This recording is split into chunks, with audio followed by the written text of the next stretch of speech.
Welcome if you're new here. Welcome back if you've been before to our property on the 8th concession.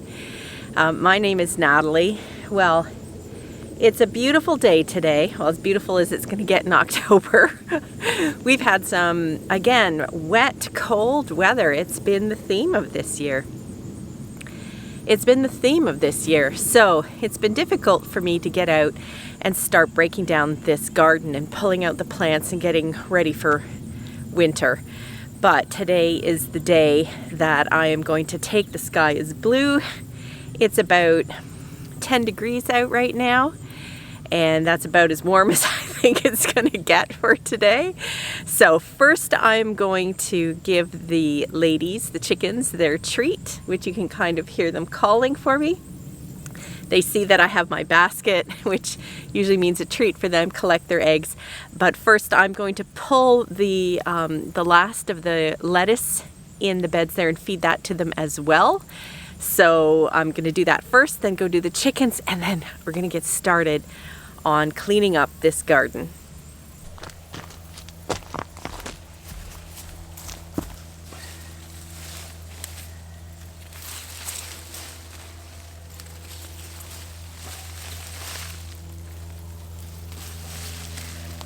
Let's go see what the ladies are up to. Good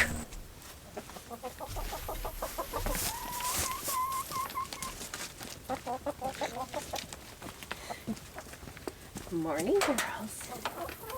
Hello. How is everyone there? There you go. I've got treats. Back. No. Back. What have I got? Oh. Some cherry tomatoes. Oh. There you go.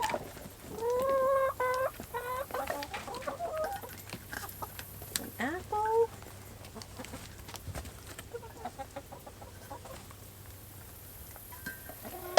And your favorite. Some lettuce.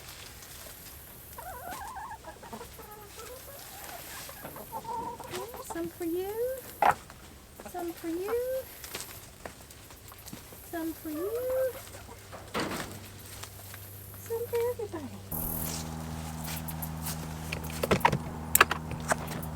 Oh, hello, sweetheart.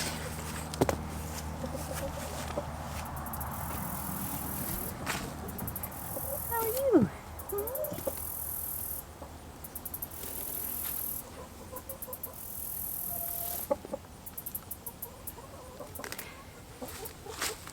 What you doing? You sitting on some eggs? Are you all finished? Why, thank you.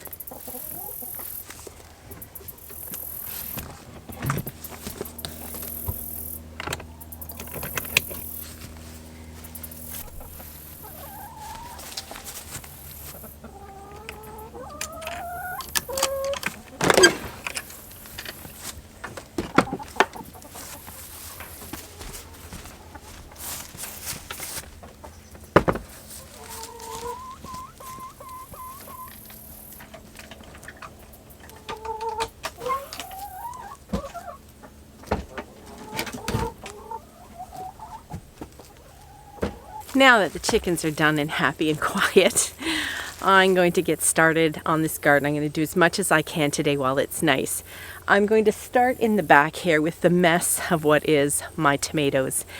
Now, with such a cold, rainy summer, blight just took over, and for the first time I actually lost tomatoes. I often lose the plants, but this year I even lost tomatoes to blight, which was quite upsetting. So I'm gonna have to see what to do next year, but then again, next year could be totally different and be hot and dry, so we'll have to see. It was not a good year for tomatoes, but I have to show you something very interesting with my tomatoes.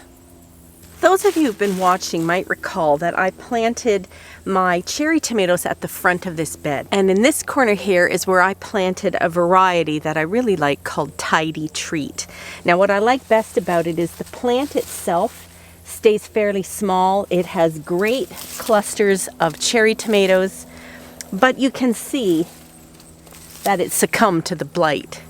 Now this year I tried a new variety, an heirloom seed, and it was called Matt's cherry tomato, and that's this right here. What I didn't like about it when it was growing is just its spreading habit. It truly is an indeterminate tomato. It should have been up on a trellis. Definitely that would have been better. But it really just goes everywhere, and I didn't like that. The cherry tomatoes themselves are nice. They grow in nice clusters. Most of them have been picked now. So they were fine to eat. But the thing that I've noticed now is just look at them. The blight didn't touch them. And if you look at the back here, you can see how badly the blight took out all my other varieties of tomatoes. I mean, it's just like a graveyard of tomatoes. But the Matt's cherry tomatoes are thriving. It's unbelievable. Now, on the bottom, there is some blight, I think. So at first I thought it was just because they were growing so quickly that, you know, they just outgrew the blight. But if I take you right down in here, you can see they're not affected almost at all. It's incredible how healthy these plants are. I almost don't want to take them out. They don't look like they're suffering at all. So, I don't know. I think in such a blight-infested garden as I have here, in such wet ground, I really can't overlook the fact that these plants weren't bothered at all. So maybe instead of not growing them again because I just hated how much they spread, I should instead try and trellis them, prune them back a lot more. But I mean, I just need to give them a second chance if they're going to be this blight resistant. Maybe they've even cross-pollinated with some of the Tidy Treat and I can get a more blight resistant tomato out of them. It really is quite incredible. I think I have to give them a second chance. But for the rest of the tomatoes, I need to pull them out. And I see something has been growing in the middle of my tomato patch that I didn't plant, so I have to investigate that.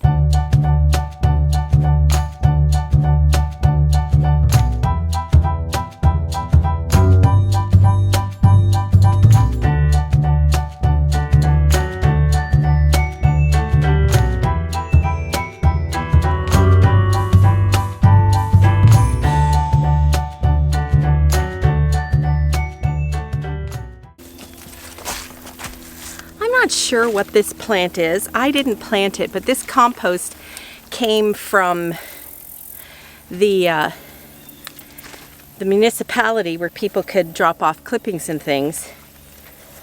Maybe one of you can identify this. This almost looks like it might be ground cherry. I don't think it's a tomatillo, but it's got that sort of papery covering here around something. I wonder if I can see if any of the blooms.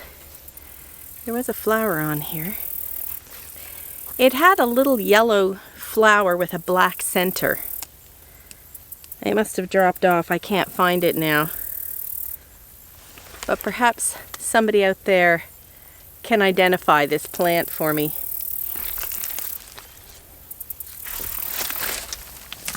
I'm going to leave this giant marigold at the back here a bit longer. So I just saw a bee getting some last minute food,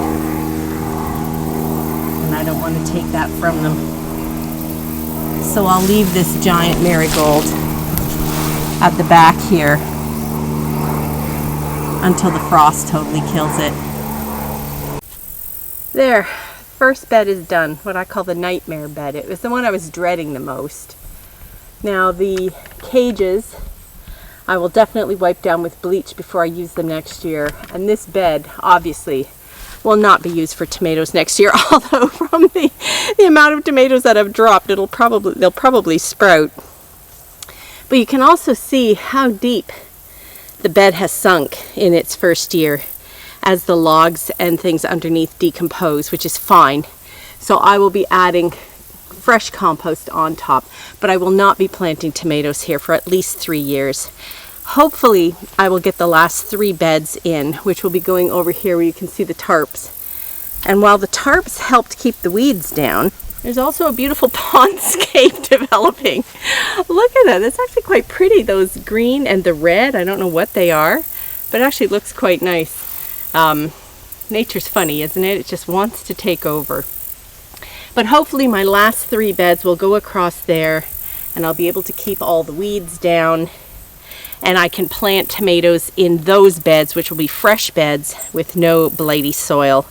And I am going to give Matt's cherry tomatoes another chance, but I'm going to put them on one of my arbor trellises so it can go right up and over, and prune them severely too, just to keep them under control. But you just can't beat that blight resistance. Next is a zucchini, although I have noticed there are some yellow zucchinis that have made a last-minute appearance.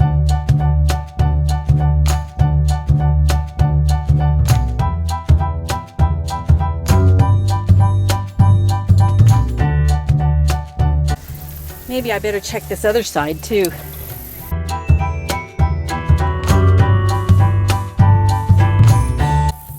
Okay, out they come.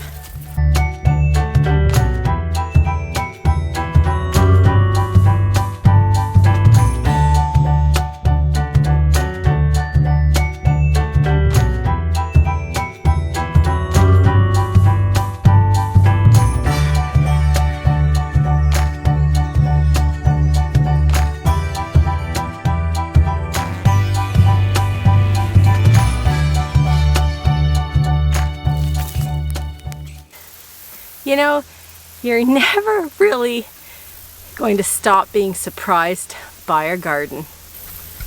Look what I just found. A loofah. How on earth did that manage to grow in such a short season? Because I planted it late, and then a cold and damp summer. That's unbelievable. I'm not going to cut it off. I don't know what kind of fall we're going to have. It might, you know, continue on this sort of cold and damp for quite a while, and it might just give it time to turn brown. But even if it doesn't turn brown, I've actually harvested green loofahs before, and I should be able to get some loofah sponge out of that. All right, hurry up. You don't have much time left. And by the same token, I'm going to leave the birdhouse gourd plants. I'm not going to take them down yet. These gourds are green, but you know, given a bit more time, they might turn brown. They're so pretty anyway, as long as you don't knock your head on them when you're walking through, because they hurt. So I'm going to leave the trellises alone for today. This bed behind me had the cabbages and leeks last year, but I am actually going to plant my garlic down along the side here. So what I'm going to do next is the empty potato fiber pots that I use. I'm actually just going to dump the soil right here because, as usual, they have sunk a little bit, the level of soil. So I'm going to put the extra soil in there so that I can plant my garlic as soon as we have our first frost. We actually haven't had a frost yet. It's been close, but not quite. So that way they'll be ready for me to just plunk in the ground as soon as it gets just a little bit colder here. The reason you don't want to plant your garlic too early is you want there to be enough time for it to start, for the garlic clove to send out some roots, but you don't actually want it to start sending up any greenery because that will be killed by the cold. So after the first frost is a good time, just enough time for it to set some roots so it has a good head start in the spring, but not so long that it starts to sprout up.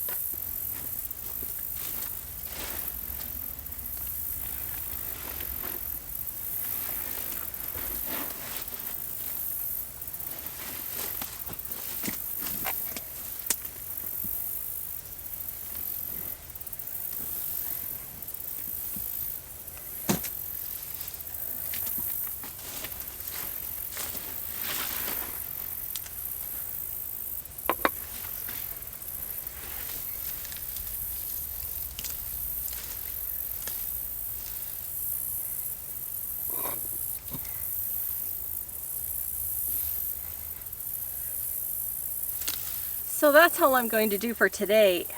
I'm just so surprised by this last minute harvest, but it's a nice sunny day and this is the perfect day to put these fiber pots out to dry in the sun so they don't rot over the winter. So I'm going to set them out.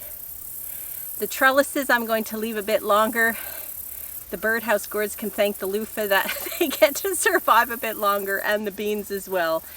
You can see I still have the celery to do behind me, but I'm not going to pick it today because I want to process it the day I pick it, so possibly tomorrow. Once the celery's out, that just leaves the pumpkins and the trellises. So that was a good day's work done. I feel more prepared for the cold weather to come. I'm going to leave the flowers, the marigolds and the zinnias. I'm going to let them just die back naturally because they will be food for any last minute pollinators who might need a little extra to get them through the winter. So I'll clean them up in the spring. I don't mind doing that. But that's a good job done. I hope you're getting your gardening chores done too. Bye for now.